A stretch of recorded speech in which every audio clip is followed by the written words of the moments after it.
Halo Sobat Nawikrama TV, negeri jiran kita, Malaysia, semakin menghormati Indonesia karena kebijakan-kebijakan tegas di berbagai bidang.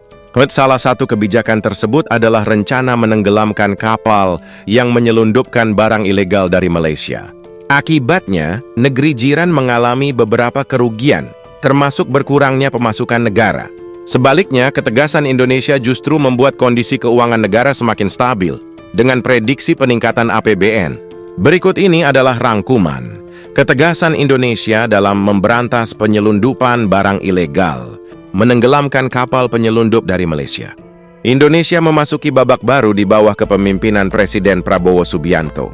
Sejak menjabat, Prabowo menunjukkan sikap kepemimpinan yang tegas dan tidak ragu dalam menindak pelanggar kedaulatan negara. Salah satu kebijakan yang mencuri perhatian adalah rencananya untuk menenggelamkan kapal asal Malaysia yang digunakan untuk menyelundupkan pakaian bekas ilegal ke Indonesia. Dilansir dari Detik, Prabowo menilai bahwa penyelundupan tekstil ilegal memberikan dampak negatif yang besar terhadap perekonomian nasional. Industri tekstil dalam negeri menjadi terancam akibat masuknya barang-barang ilegal. Ini yang berpotensi merugikan pelaku usaha lokal, serta mengancam mata pencaharian ratusan ribu pekerja di sektor tersebut. Penyelundupan tekstil mengancam industri kita, mengancam kehidupan ratusan ribu pekerja. Kita, apakah kapalnya ditenggelamkan saja? Ujar Prabowo dengan nada tegas. Pernyataan tersebut mendapat respons positif dari berbagai pihak, termasuk anggota Komisi 1 DPR RI Farah Putri Nahlia. Ia menilai bahwa langkah Prabowo akan membawa dampak positif bagi industri tekstil dalam negeri. Saya optimis jika kementerian dan lembaga terus bekerja sama erat dengan pemerintah daerah, kita mampu melindungi industri tekstil dalam negeri dari serbuan produk asing, ujar politikus Partai Amanat Nasional tersebut. Kebijakan menenggelamkan kapal penyelundup ini dinilai berpeluang besar untuk berhasil, mengingat langkah serupa pernah dilakukan oleh mantan Menteri Kelautan dan Perikanan, Susi Pujiastuti. Saat itu, Susi berhasil menindak tegas kapal pencuri ikan ilegal yang membuat lebih dari 10.000 kapal asing hengkang dalam waktu kurang dari 3 bulan. Selain melindungi industri dalam negeri, kebijakan ini juga diperkirakan akan memberikan pukulan telak bagi Malaysia. Pada 2023, Malaysia tercatat mengekspor 25,88 ton pakaian bekas ke Indonesia, yang sebagian besar diduga masuk secara ilegal. Akibat penyelundupan ini, negara mengalami kerugian hingga 19 triliun rupiah.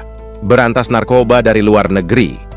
Keseriusan Presiden Prabowo Subianto dalam menjaga kedaulatan Indonesia tidak hanya terlihat dari upayanya menindak kapal penyelundup, tetapi juga dalam memberantas peredaran narkoba, terutama yang berasal dari Malaysia.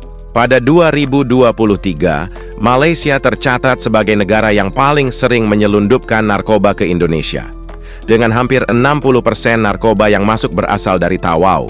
Menyadari ancaman ini, Prabowo mengambil langkah tegas dengan membentuk Badan Khusus Pemberantasan Narkoba di bawah koordinasi Kementerian Koordinator Bidang Politik, Hukum, dan Keamanan, Menko Polhukam. Badan ini memiliki cakupan tugas yang luas, tidak hanya menangkap pelaku, tetapi juga menangani rehabilitasi bagi penyalahguna narkoba. Despem berantasan ini tidak hanya fokus pada penegakan hukum, tetapi juga mencakup pencegahan hingga rehabilitasi bagi para penyalahguna, ujar Komisaris Besar Ari Ardian Rishadi. Badan Pemberantasan Narkoba ini langsung bergerak cepat dalam menjalankan tugasnya. Mereka berhasil mengungkap jaringan narkoba internasional dan menangkap bandar besar yang berusaha menyelundupkan narkoba ke Indonesia.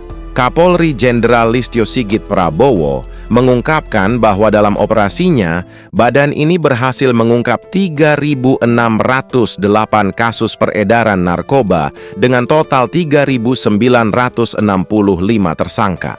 Selain itu, mereka menyita barang bukti narkoba senilai 2,88 triliun rupiah yang berpotensi menyelamatkan lebih dari 10 juta jiwa dari bahaya penyalahgunaan narkoba, ujar Listio Sigit. Musnahkan miras dan happy ilegal dari Malaysia.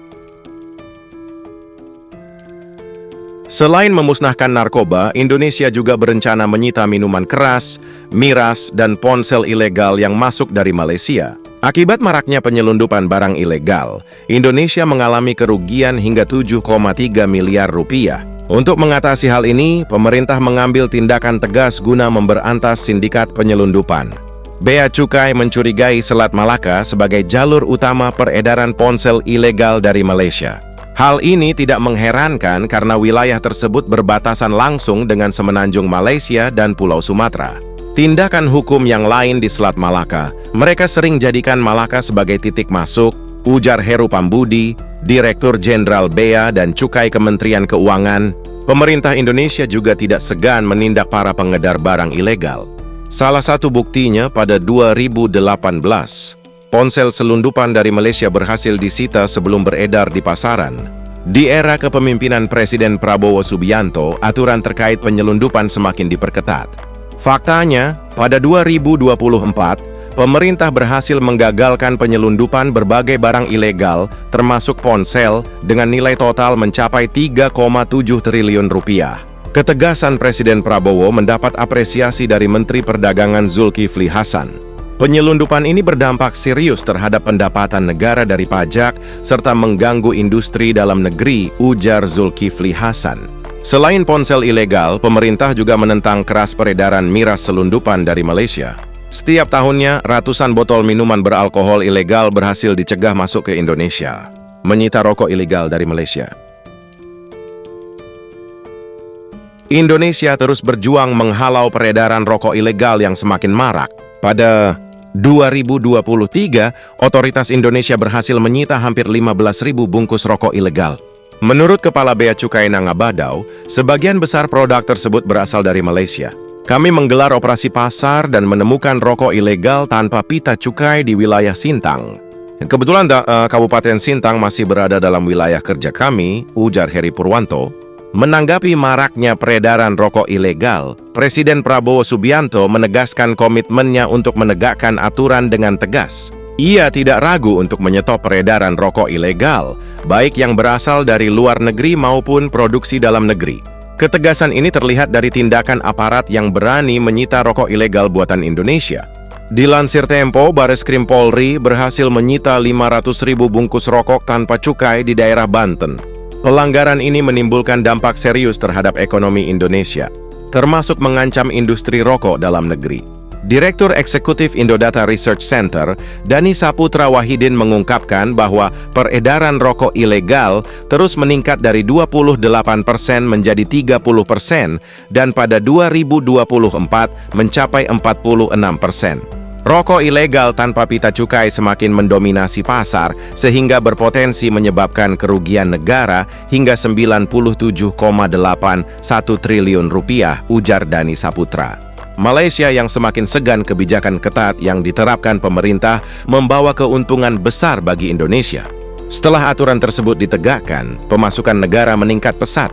Dana yang masuk ini kabarnya akan dialokasikan untuk mendukung berbagai program ambisius Presiden Prabowo Subianto. Salah satunya adalah pembangunan sekolah khusus bagi anak-anak kurang mampu. Presiden Prabowo berkomitmen untuk meningkatkan taraf hidup masyarakat dengan membangun sekolah rakyat. Bahkan politikus berusia 73 tahun ini telah menyiapkan titik uji coba di wilayah Jabodetabek. Selain pendidikan gratis, sekolah ini juga akan menyediakan fasilitas asrama dan gizi yang memadai bagi para siswa agar mereka dapat belajar dengan optimal tanpa terkendala faktor ekonomi. Di sisi lain, kebijakan tegas pemerintah juga berdampak positif pada anggaran pendapatan dan belanja negara (APBN). Peningkatan anggaran ini diprediksi akan mempercepat pertumbuhan ekonomi Indonesia di 2025.